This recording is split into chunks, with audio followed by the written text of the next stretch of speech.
Hello my friends, welcome to a new vlog. Today I am reading your fantasy romance recommendations.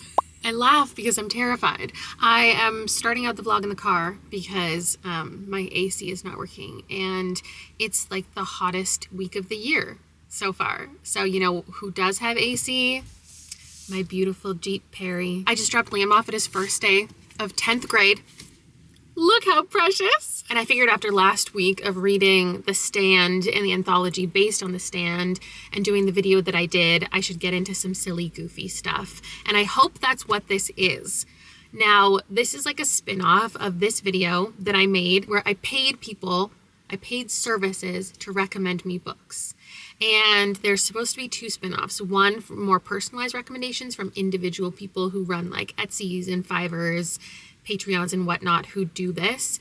That experience, unfortunately, I don't know if I'm going to be able to fulfill because a couple of the people definitely used AI in the recommendations, so I might just pull that entire idea. Because if I wanted to do a video about AI recommendations, then I would have, you know? In this case, I'm taking from the comments of that video that I made. And it's you guys telling me what fits my list of specifications. I have a list of everything I want in a fantasy romance, and I have found it a couple times. So we've had some wins. So that means the stakes are kind of low. However, I will revoke your recommendation privileges if these do not fit the specifications. Because if you watched an hour-long video, learned everything that I want and don't want in a fantasy romance, and then these aren't like, even if I don't love these books, if they also don't fit the list, I'm gonna be mad. I'm kidding, kind of. These 4 books were suggested the most, so it wasn't just one person, it was collectively decided that I will like these, or at least they will fit the list. This one looks like the most likely to tick everything in all of my boxes. The cover feels like it is the perfect vibe. Well, I read like a little bit of the comments, not very thoroughly, and also it was like a month ago, so I kind of forgot. But this one, it's long, which I like because that could allow for a slow burn. And what are these people doing? They're like historians in some type of way. They look like they could be Emily and Wendell or Beth and Devin or Veronica and Stoker. You know what I mean? This is Empire of Shadows by Jacqueline Benson. Empire of Shadows, just this is not what I think of when I think of Empire of Shadows. Ellie is an archaeologist. She has lost her job. She's stumbling on an ancient city. She gets the help of maverick surveyor Adam Bates, and she has to race a villain to somewhere. It's her chance to revolutionize pre-Columbian history. So this seems smart and fun and romantic. I think this is what I'm predicting just based on the little bit that I'm gleaning.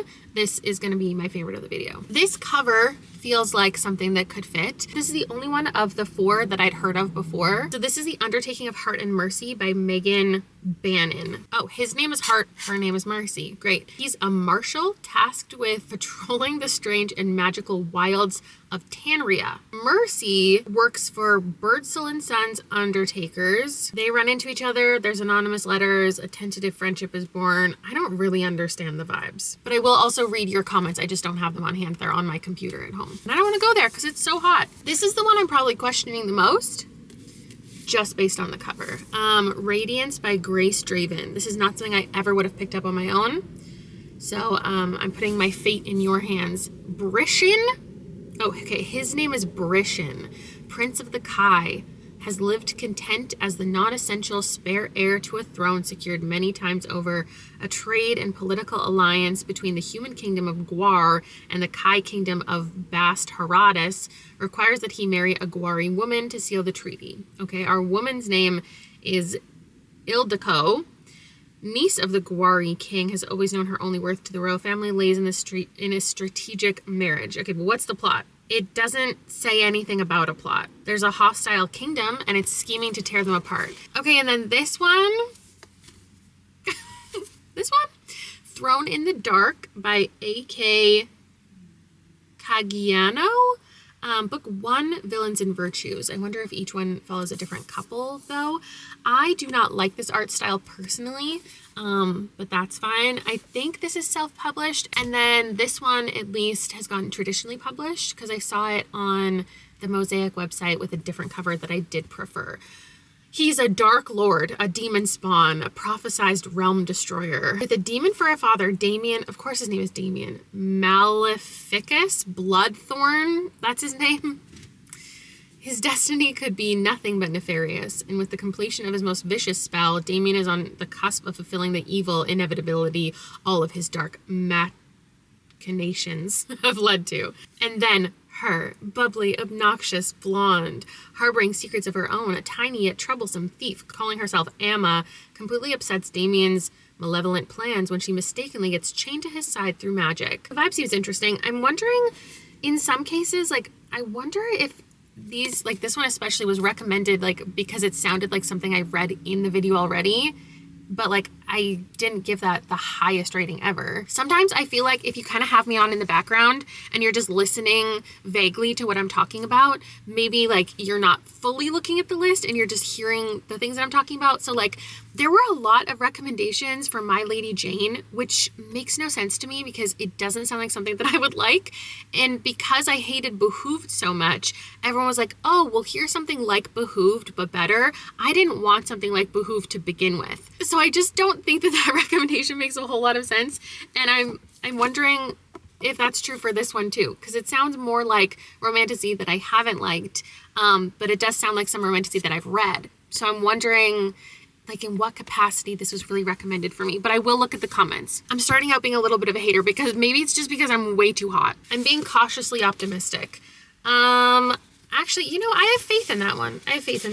This is the order I think I'm going to rate them in. I'm going to love Empire of Shadows, then Throne in the Dark, then The Undertaking of Heart and Mercy, just because I feel like maybe it's going to be too quirky and fun, and then Radiance because I don't see a plot. I'm going to head home. I have to film a video today. I'm probably going to be sweating through it. I have a few things to do. I have to pick up Liam after only a half day, and then I'll probably update you this evening when I'm starting one of these.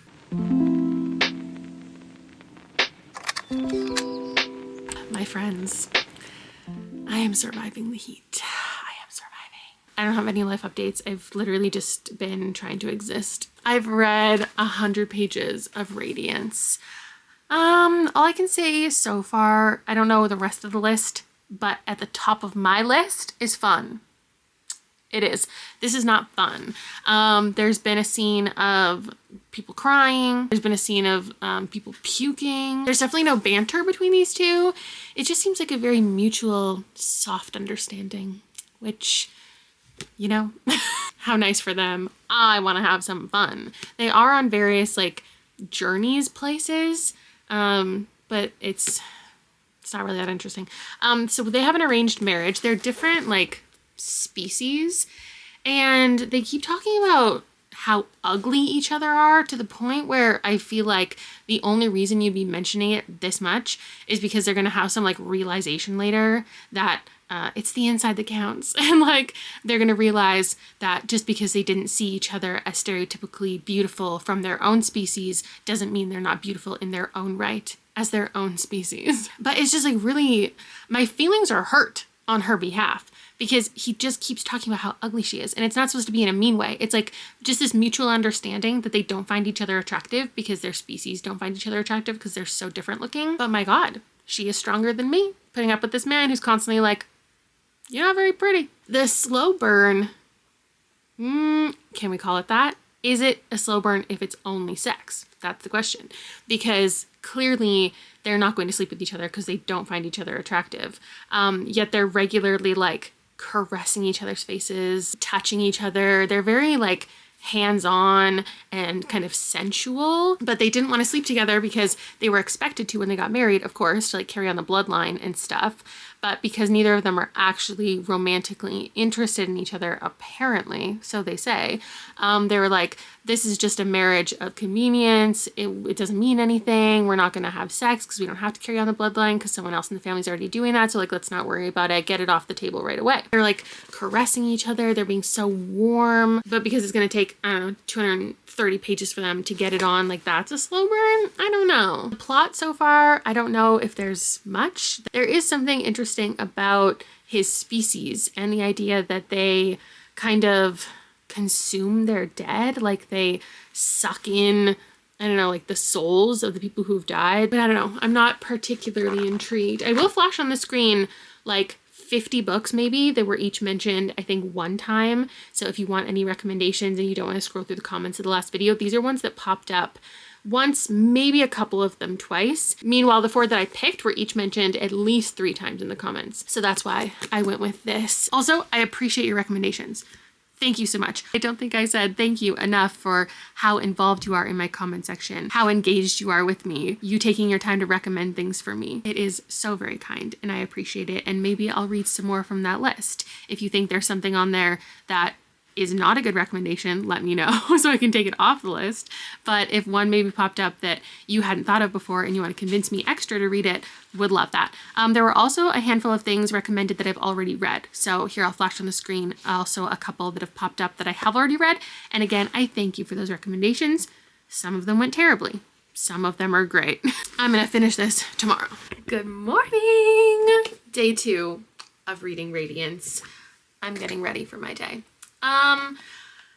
I don't want you to think that I'm stupid. And so like, let me reiterate, I understand. They think anybody of the other species is ugly. That is how they have been raised. That's how they look at people. But the book won't stop mentioning how ugly this woman is. And yes, she also finds him ugly, but it's just like, who is this book for?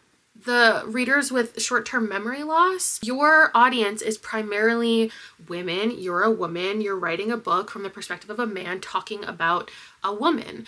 Why do I constantly have to hear about how ugly she is? Like, there are so many other ways to do this.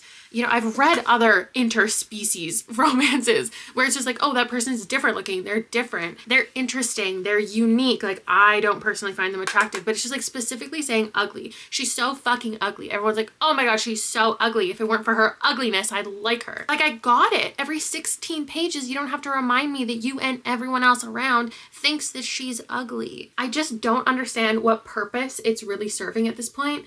And to be clear, I would feel this way if it were any other like flaws as well.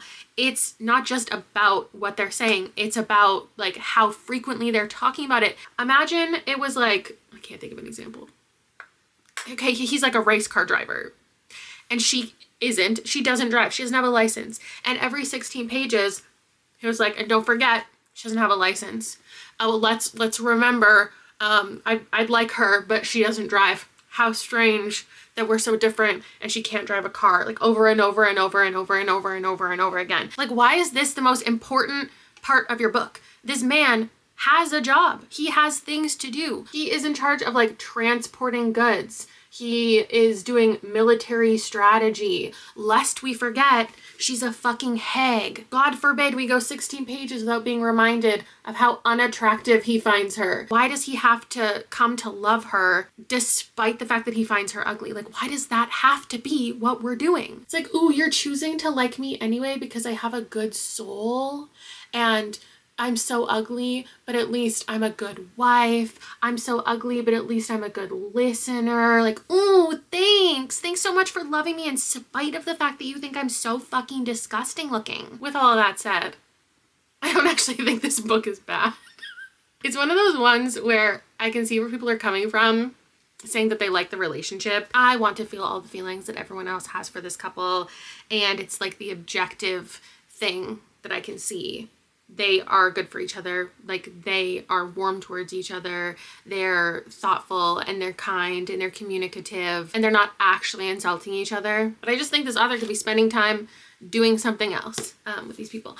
I just got a shipment, which I feel like is really rude because a couple of the fall things that I ordered for my wardrobe for the next season have arrived and I can't wear them because it's so goddamn hot. I'll show you them without putting them on my body though. I got a sweater and another sweater. I own this in 3 colors already, but I needed the light blue. And those are to go under my new Columbia vest. This is so cute. I have a short black one, but I needed a long one. So I went with this like creamy, I don't even know what color to call it, maybe bone. And then I got a long sleeve stripy thing also to wear underneath, layering. So excited about fall, but I can't think about layering because it's gonna be like 38 degrees again today. I have officially finished all of my content for all of the things that I read in August.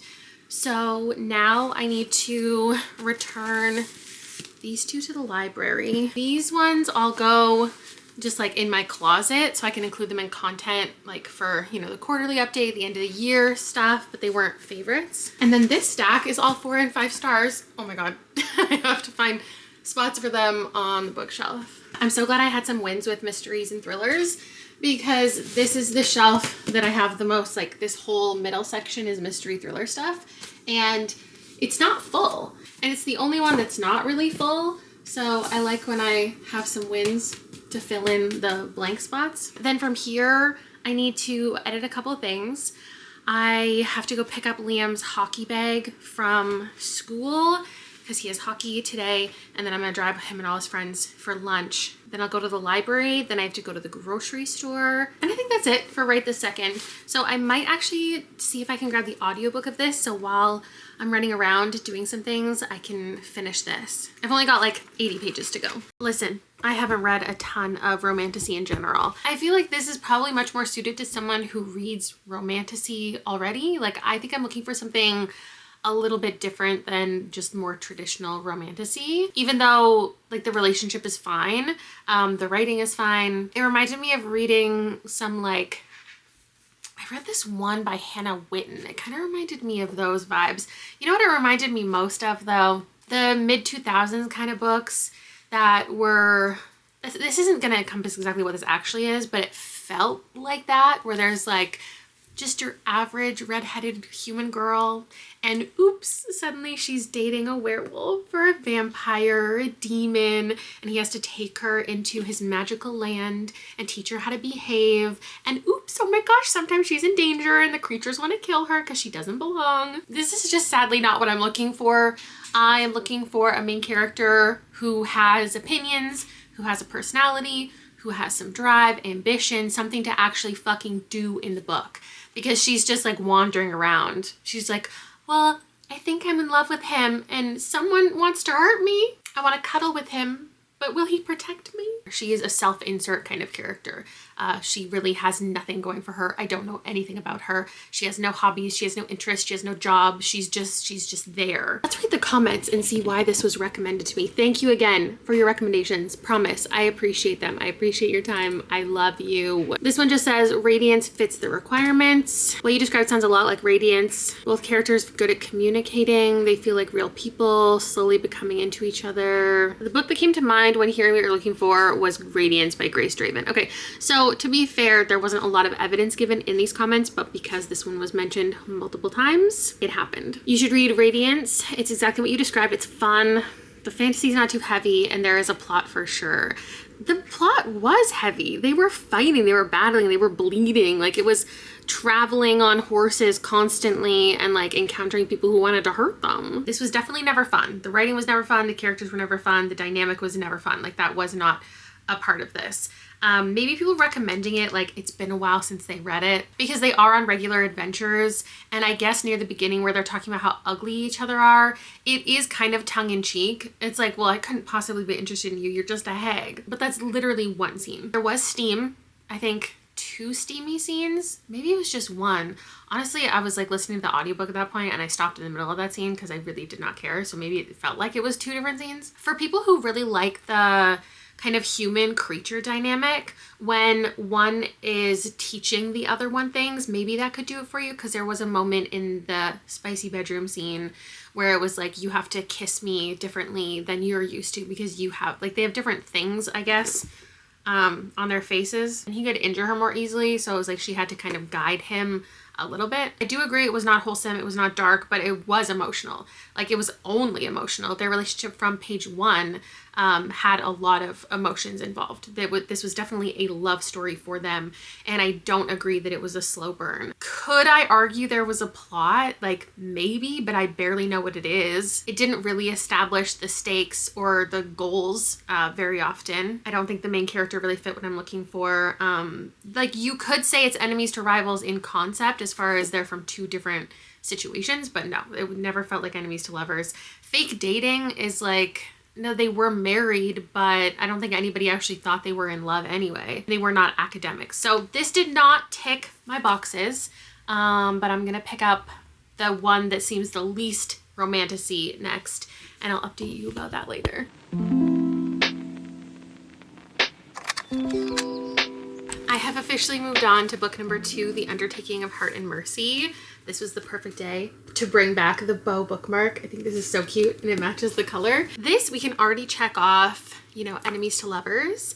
I don't think this one's gonna be fun either. The storyline is a little bit stressful because Mercy is running a business with her family, but like no one else can really do it. It's an undertaking business. And there are these other businesses who are kind of taking like customers or taking all of the, what would you call it, like vendors. So if I really like a wedding book, I guess I could kind of like a funeral book because the ideas are kind of similar as far as working with all these different vendors and organizing everything, getting everything prepared.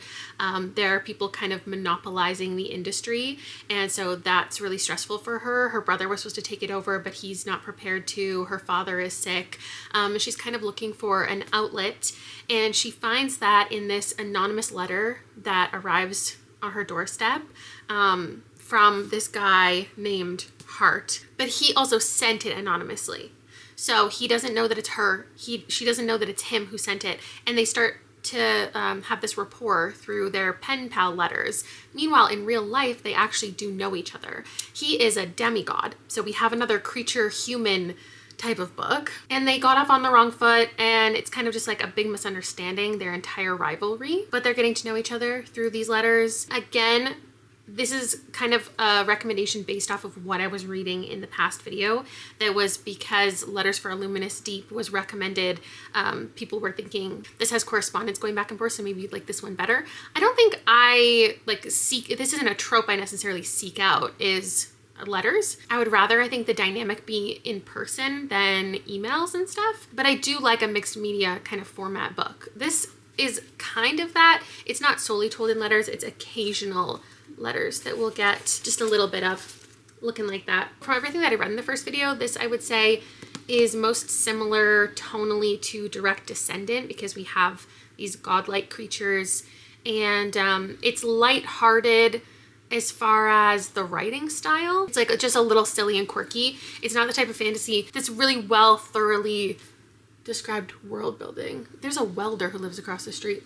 Oh, also my AC is fixed, so shout out to my landlord for fixing that. Everyone and everything in here is just a little bit quirky. It's pretty lighthearted, but the characters take things pretty seriously.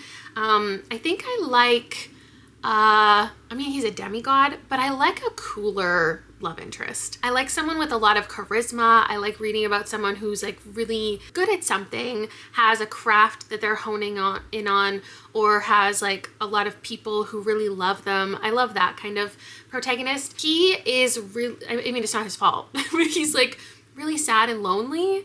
And when he sends out that letter, it's to seek someone who will want to, I don't know, spend time with him or understand him better, because in reality he puts up a wall and doesn't want to let anyone in. So the entire story is them, they're going to realize who each other are, help one another realize their strengths. This is definitely a good balance. A lot of things that I was looking for. It feels like it could be in the high 3s or a 4 by the end, considering we're halfway through and they haven't even like really interacted beyond the little like grudges that they've been holding against each other. I appreciate how long the book is taking for them to actually realize who each other are and start to be involved with each other. And I'm wondering if they will eventually have to do some things together and the fun will come into it. Like maybe there'll be a little adventurous plot. They'll have to go work together on something and it'll be the dynamic that I'm looking for. If this isn't steamy, you're all canceled. Literally, the very first scene since I left you last was the steamy scene of the book. It was like 4 pages. The build up to the actual event was pretty explicit, and then it kind of faded to black. And I do think that fit best with the vibe of the story that we were getting. It also got fun, but for just a second. Like there was a little bit of them having to sneak around because they didn't want people to know about their relationship, which was fun for a second. And I was like, okay, the book is getting fun, actively fun. And then it wasn't really fun anymore. I thought maybe they'd go on some adventures together. I know they have to defeat some creaturous stuff. The plot in here, there's definitely plot. Hart's responsibility is to stop these like spirit creature things from taking over the bodies of the dead. So there's a certain thing that he can do to kill them. There's a specific way he has to kill them. And there's certain parts of his demigod personality that are a secret to other people, and even some parts that are a secret to him. So there's a little bit of his own journey in here.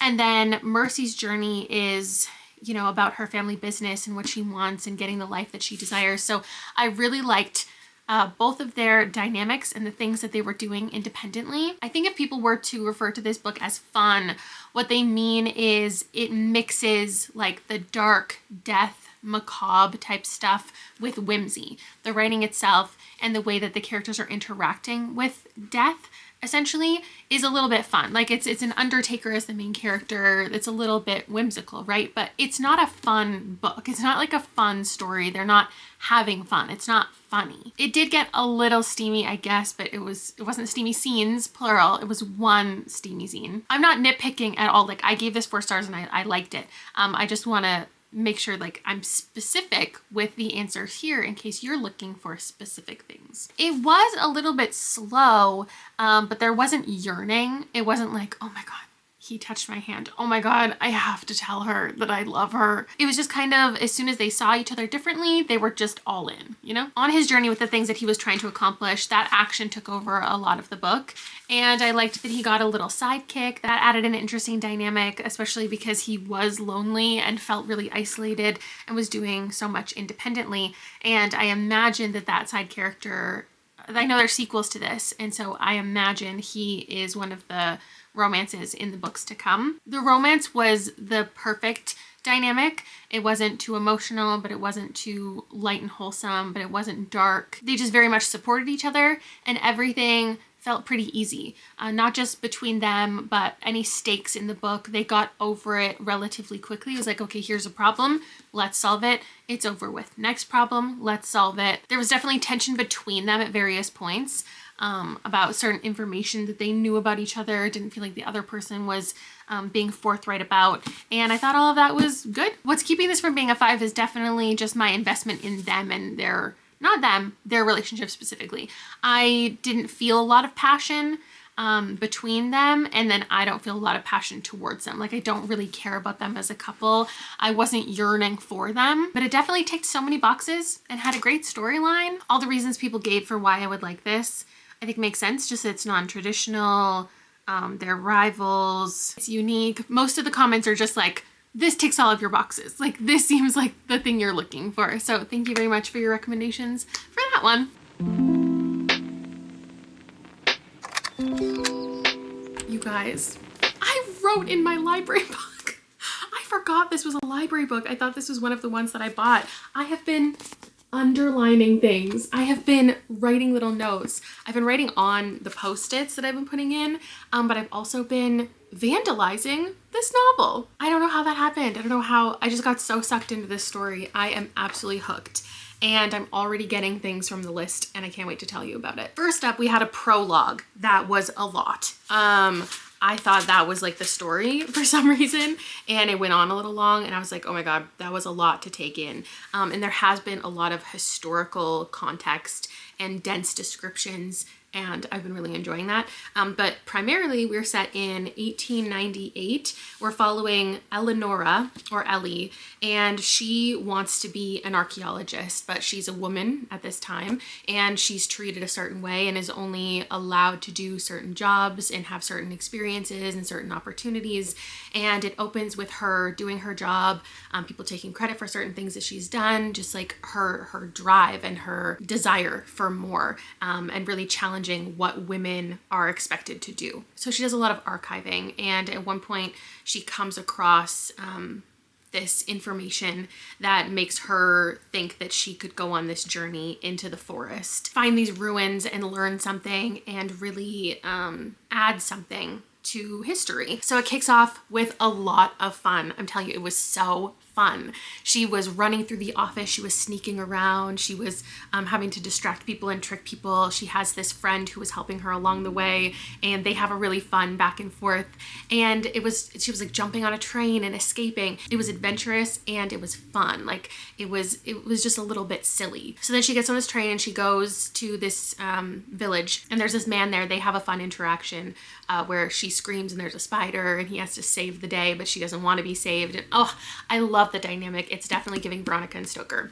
And if you remember, the initial idea of this entire video series and what I wanted was Veronica and Stoker or Emily and Wendell, but steamy. That was the number one thing. In the list, this looks like it's all kind of treated equally at this point. It's not. The number one thing that I said, I want it to be fun. I want a rom-com, but in a fantasy setting, but I want steam. I want it to be spicy. So the top two here are the most important things to me. They need to be combined. And that's what I'm so desperate to find. Even the first two that I've read in this video, whether I liked them or not, or they fit other parameters, I can see how they both fit the fun and steamy from other people's perspective. Like I can see how people thought the Radiance was fun from their perspective. And even though the Undertaking of Heart and Mercy wasn't super steamy, it did have a little bit of steam. So like I get it. So at this point, this could really be the 5-star that I'm looking for. It is absolutely slow because we're now 200 pages in and they've only just in this chapter decided that the other one is attractive. Like they've been spending all of this time together. She encountered him, Adam Bates, in this village, and he's in charge of certain things. He's not the same type of academic as her, but this absolutely feels like academics. He's very knowledgeable. He is educated and he knows everything about the forest. Like he spends day in and day out traveling around and surviving in the woods. And so when she convinces him to go on this trip with her and he's going to be her guide, he knows everything. He knows what to eat. He knows how to, forage. He knows where to go and who to talk to. And he's just so capable, but constantly, as I prefer and as I need from a book like this, defaults to her when he knows that she has certain knowledge, or he wants her to fight for her spot too. It's not just her being like, I am in this position, like I want to do this, I want to have all the opportunities that men have. He's also fighting for her to do those things. At one point they had an argument and it came from him going, argue with me, like fight with me, like fight for this. God, it was so good. I wouldn't say it's a grumpy sunshine dynamic. They both have like layers to their personality. They both are more serious and they're more fun at the same time. And he's the kind of person that I love to follow, where like everyone is kind of enamored by him or interested in him. But at the same time, he is like messy and rugged and everyone's kind of just like, oh, this dirty guy keeps coming into the inn and he needs a bath, but she's already in the bath. And they're like, he keeps causing all of this trouble, but he really cares and like he's really thoughtful. And there's even been a moment where she was a little bit too impulsive and did something mean. And I love that. I love that they have these various dynamics. They're not just one thing. Because even sometimes he does treat her like she doesn't belong or she doesn't know what she's doing. So it's like they go through various things as they come to understand each other and spend all of this time together. And there is a layer of danger because she's being chased by someone who knows that she took the papers, the map or whatever, to find these ruins. And so there's this chase happening kind of in the background. It feels like there's tension, but it's not actively dangerous. I'm having such a good time, and this is a series that isn't following like different couples, it's following them. I think they are on various adventures throughout this entire series, so I might be interested in continuing. I already feel less than halfway through the book that I want to read more from them. But again, if this one doesn't get steamy and you guys convinced me to pick it up, even if I like it, I'm still canceling you.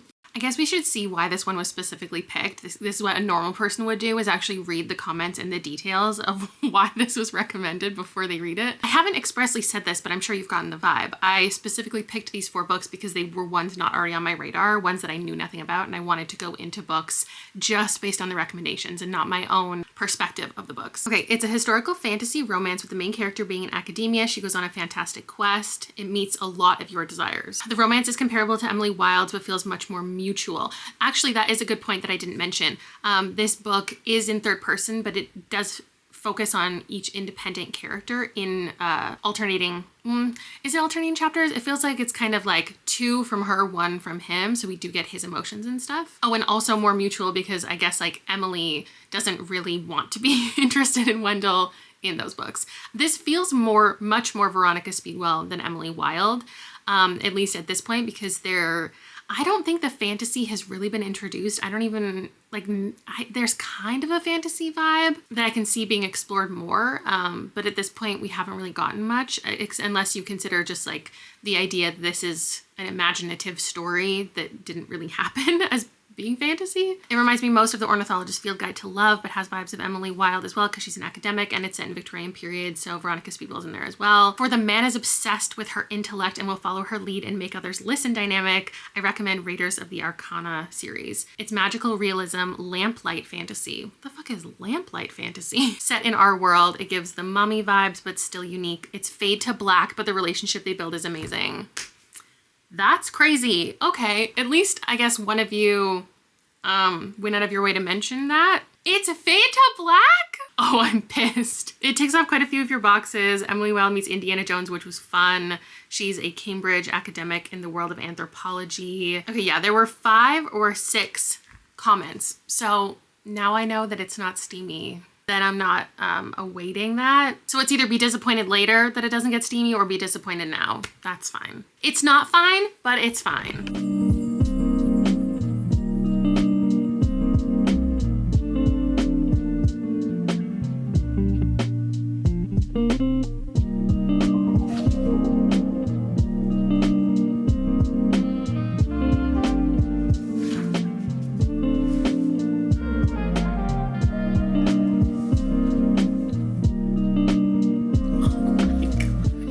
All right, I concede. I'm not taking away your recommendation rights. I suppose a makeout scene can be just as good. Okay, those 4 pages that happened there were better than the 4 pages of actual stuff I read in the last couple books. This is one of my favorite types of scenes. It's usually in a closet where there are characters who are hiding from someone. And they end up in a closet and they're just so close to each other that they can't help but finally kiss. Okay, but this one was in more dire circumstances and he stops the whole thing and says, I can't do all the things I intend to do to you. Not in here. And she goes, what sort of things? It's like Veronica Speedwell. And with The Ornithologist's Field Guide to Love and how explicit those get, like it fits with the time period and with the vibe. Do I want them to get it on right now? Yeah. Am I satisfied enough with what has actually gone down?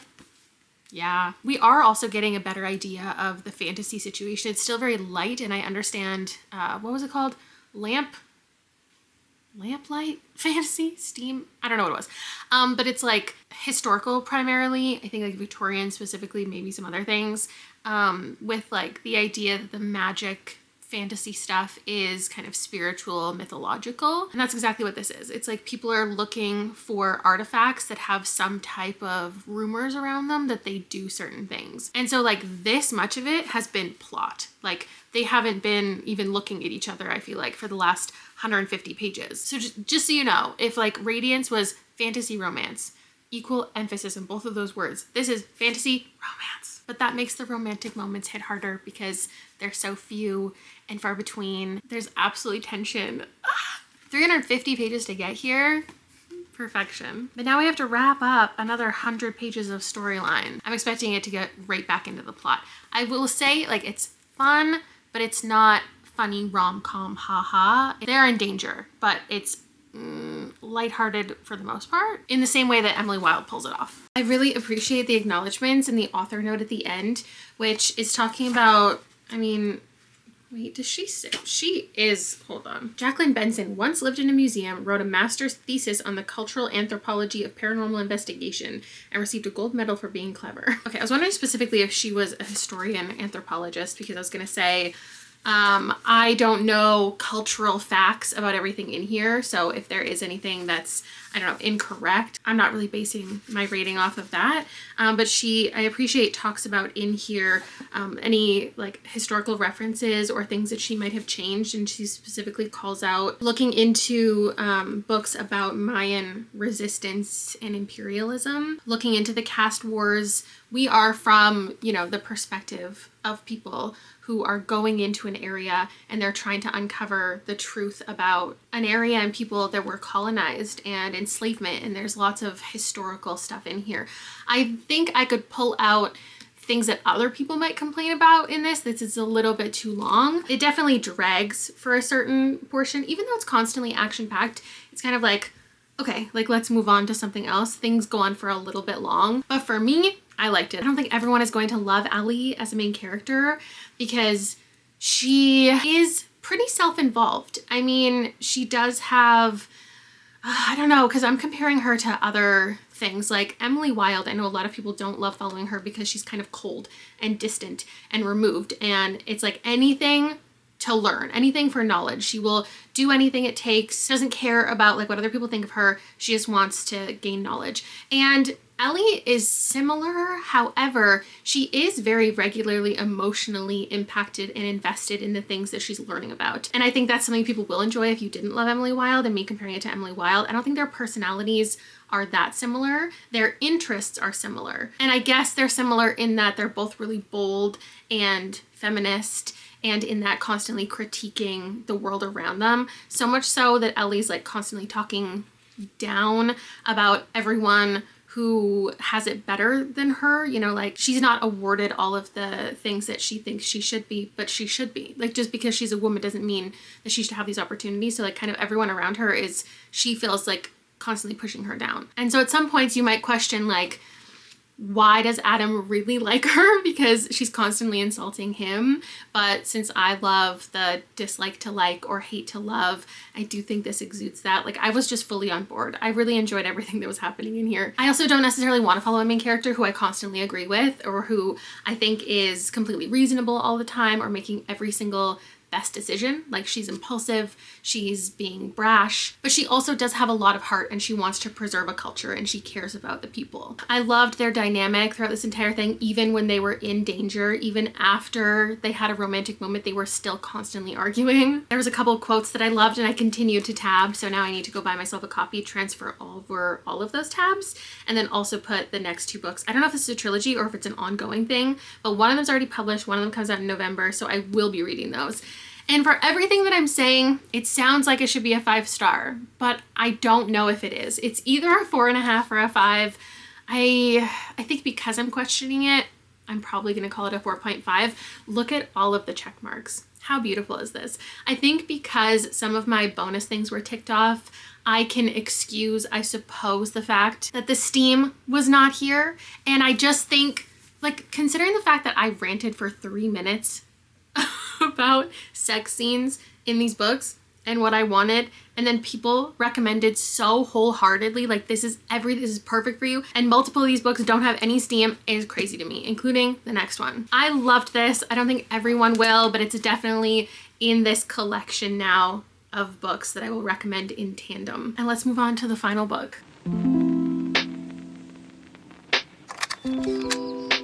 I am scared to read this because it seems like it's going to be a little goofy, and I want fun, not goofy, and in my mind those are very clearly different. When I look at this, I just think assistant to the villain and I get really scared. But here's what people have said about it.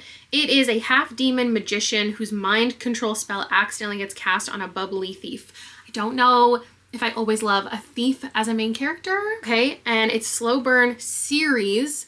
There's no spice until later books. So I guess the first 3 books, I think, are following this couple and then maybe moves on to something else. And it builds up like their dynamic, and then there are spicy scenes in the 3rd book. But I'm pretty sure also they get longer and longer. Like this one's 350 pages and then it's like 450 and then it's 500. It feels like a big investment. So if I don't like this, obviously I'm not going to continue, but I already know I'm not going to get that satisfaction that I'm looking for from just this book, but I'm glad people have set me up with the right expectations.